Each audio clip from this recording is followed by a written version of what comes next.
So mga beshi ko, magbabasa tayo ngayon ng kapalaran. Kapalaran. So dahil wala akong guys, ayan, kunin nyo na lang po yung energy na para sa inyo. Hindi po ito magre-resonate sa lahat.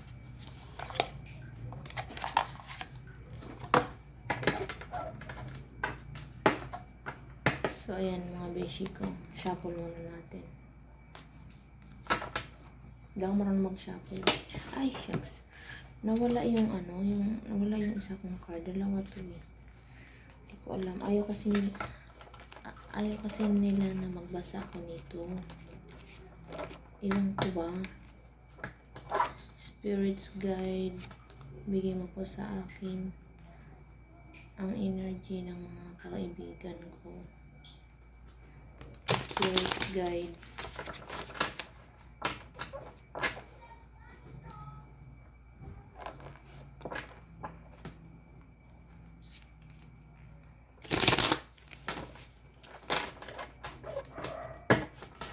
Sipain ng tatlo.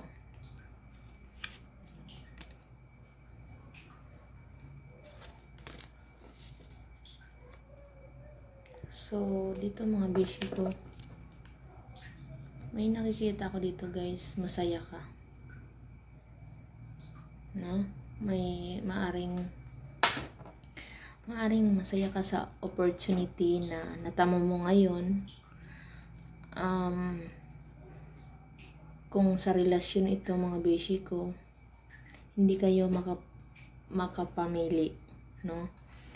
Ito yung nakikita ko dito guys. Masaya kayo sa relasyon nyo sa ngayon ha. Ito yung nakikita ko dito mga beshi ko. Yung iba sa inyo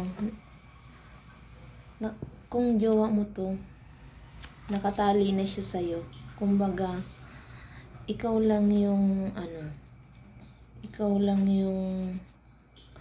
nasa niya, nasa dibdib niya, no? Ayan, kapatay guys. Guys, ang nakikita ko dito, parang masaya kayo sa relasyon na to, pero ang isa sa inyo ay hindi makapamili sa dami nila.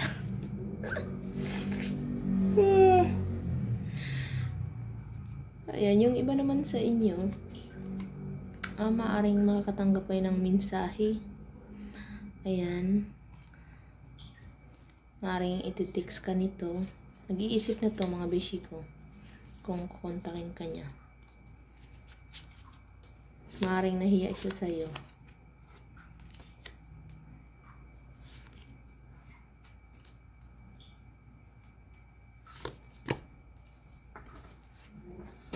Ayun.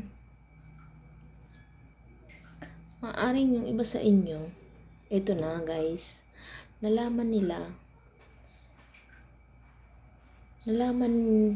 yung parang naano mo siya, no? Nahuli mo siya sa message na nahuli mo na dalawa pala kayo. So guys ito lang yung nafe-feel ko dito. Sa message, nahuli, hindi ko lang kung parang nahuli kayo ng misis mo o ng jowa mo na dalawa kayo, nahuli kayo sa message. Ito nga yung sinabi ko kanina, di ba? Yung message na paparating, maaring at least na banggit ko yung message. Maaring yung message na dumating ay nakita nyo. Ayan. Yung message kanina na nakita ko, ito. Maaring nahuli ka ng jowa mo na dalawa kayo. So ayan, yung puso niya broken heart. So ayun guys, ito yung nakikita ko dito, no? Sabi ko sa inyo, di ba, puro sa relasyon yung nakikita ko dito sa inyo, no? Nahuli ka ng jowa mo na dalawa kayo. Ay, ano ba yun? Ayan. No, mag-ingat kayo kasi baka mahuli kayo ng jowa nyo. Yun lang yung nakikita ko dito, guys. Baka nahuli kayo ng jowa nyo na dalawa kayo. Ayan. Maaring, kung sa trabaho pala ito mga beshi ko, mayroon kayong pinag-iisipan. Kung sa trabaho to, mayroon kayong pinagpipilian, maaring business na pag nauumpisahan. Ito, may business kayo na pag-uumpisahan. No? Maaring may sideline ka. Maaring may trabaho ka, tapos may sideline ka. Baka kwento mo to. No? May, maaring yung iba dito sa inyo, nahuli mo na may siya. May ka-text siya or may ka-chat siya na ikinaano ng puso mo, no? Na ikinagulat ng damdamin mo, no? So, mag-i-start ulit kayo, guys, sa mali, the word pala to. So, ibig sabihin, yung iba naman sa inyo, ikaw lang yung mahal ng taong mahal mo. Ay, sarap. So, kapatid ng isa. So, yung iba sa inyo, nagpapahinga dahil na broken. Alam mo yun, yung parang nag-move on. Pero yung iba sa inyo, nag-aantay lang ng kasal to, mga beshi ko. Ay, charot. So, ayan nga, mga beshi ko, confirm. Ay, the lovers, talagang matindi yung attraction sa'yo ng ako yung kinilig. King of Cups. Ayan. Kumbaga siya yung yung cups kasi emotion. So, ibig sabihin, may katabi pa niya si lovers. So, kumbaga, tahimik yung buhay mo. Ibang kwento pala to, no? Sa pangatlong card. Ay, may nakikinig. Itong guys. Nakikinig kasi yung kapitbahay namin. Mahal na mahal ka ng jowa mo kasi confirm ito, the lovers, tapos King Cups. Ayan, ikaw lang talaga yung pareho kayo nung nararamdaman ng jowa mo. Ayan, nagaantay lang siya. Parang peaceful na yung pakiramdam mo kasi alam mong ikaw lang at wala nang iba. Ano ba? Ayan natutulog ka na lang kasi alam mong mahal ka niya. Ayan, pareho kayo ng nararamdaman sa isa't isa. The lovers in Paris. Ayan, si kuya,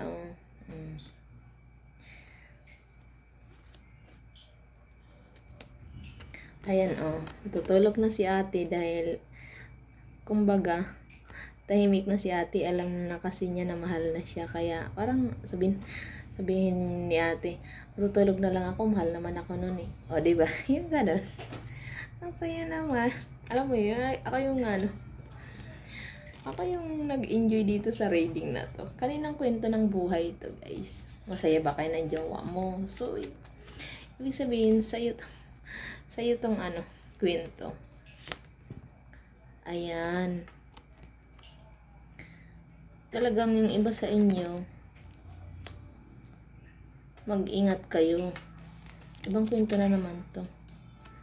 Yung iba sa inyo, dito guys, gusto kang buntisin ng jowa. Ayan. Sabi niya dito. Ito guys, sabi niya dito, yung tatlo na to. Sabi niya dito, sabihin. Ayan. Ayan siya guys, halika dito, bubuntisin kita. Ayan guys, tinitingnan ka niya. Ayan, pansin nyo guys. Ayan, tinitingnan kanya sa malayo. Ayan, mukhang may bagong ano. Kumbaga sa business naman to guys. Manganganak yung ano nyo, business nyo, no? No, timeless reading to mga beshi ko kung kailan to ninyo napanood. Manganganak yung ano nyo, business nyo, no?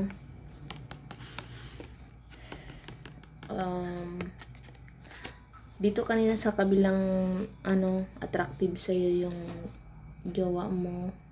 Gandang-ganda siya sa'yo. Tapos pagdating dito, gusto ka na niyang buntisin. Ano ba? Ano ba tong reading na to? Oy, kaninang kwento ng buhay to. Ay, kung nakaka-relate ka, ibig sabihin kwento mo to, ha? Oy, hindi ako nanguhula, ah. Binabasa ko lang kung ano to, ano ibig sabihin nito. So, ibig sabihin, ito, the devil. Kumbaga, wag mo akong dinidemontres. Demontres. Tres. Sabi ni kuya, nakatingin siya tinitingnan kanya sa malayo ba? Diba? I-ano natin yung card. Gawa natin ang kwento yung card. Nakatingin si kuya sa malayo. Tapos sabay sabi niya sa iniisip niya. Kasi si ano to, si Emperor. Si Emperor. Alam mo yung Emperor? Hindi ko alam kung ano yung Emperor. Basta ang nakikita ko lang talaga dito yung nasisense ko dito. Tinitingnan ka niya sa malayo. No? Sa nakatalikod ka bayan. Halika dito, bubuntisin kita. Yun lang talaga yung nasisense ko dito sa card na to. So, pero kung business naman to mga beshi ko, meron kayong bagong sisimulan. Mga nganak yung business nyo, maaaring may trabaho ka,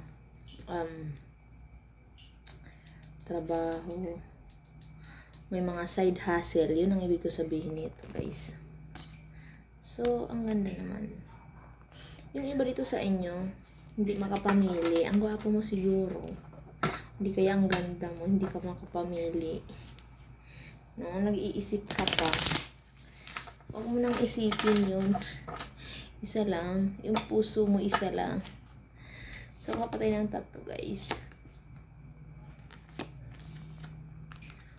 Yung iba dito sa inyo, tinatago po yung nararamdaman. Ayan, temperance. Nagtitimpi lang siya. The Fool. Ibig sabihin, tinatago. Paano ba ito i-describe?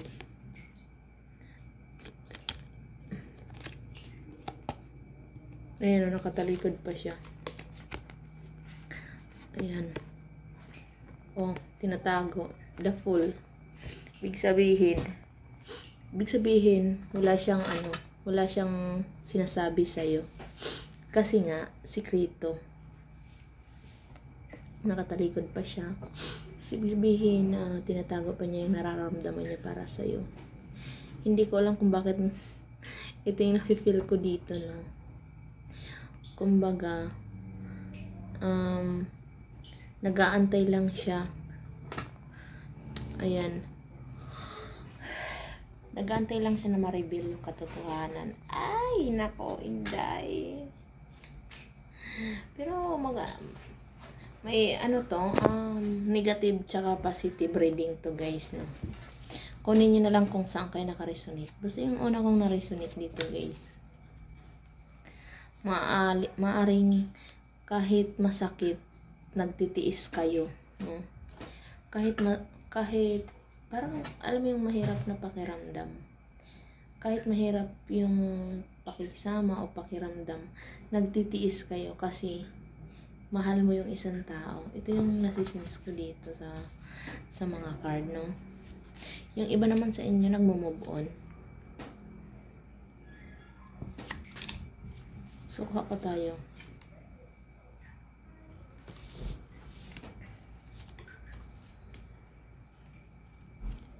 So, ayan. Mabibigyan naman ng solusyon to, guys. Ito na nga. Nag-aantay nga. Ito nga, the Hangman. No. Hindi siya makaalis. Ibig sabihin, guys, hindi siya makaalis sa sitwasyon niyo. So, sabi ko nga, di ba kanina nakatali siya? The tower, may justice. So, ibig sabihin talaga, nabigyan na ng kasagutan yung inyong katanungan. No? Kumbaga, balanse yung, di ba nasabi ko kanina, pareho kayo ng nararamdaman ng specific person mo. Walang lamangan. Di ba? Ang saya kaya nun, parehas kayo ng nararamdaman. Ay, sana all. So, hanggang dito lang mga beshi ko. Sobrang haba na ng ating reading. So, ayan. Ibig sabihin, parehas kayo ng nararamdaman. Thank you for watching, guys. I love you all. Bye-bye. Don't forget to subscribe and like. Tsaka pag-share. Salamat po sa mga bagong subscriber namin. Bye-bye.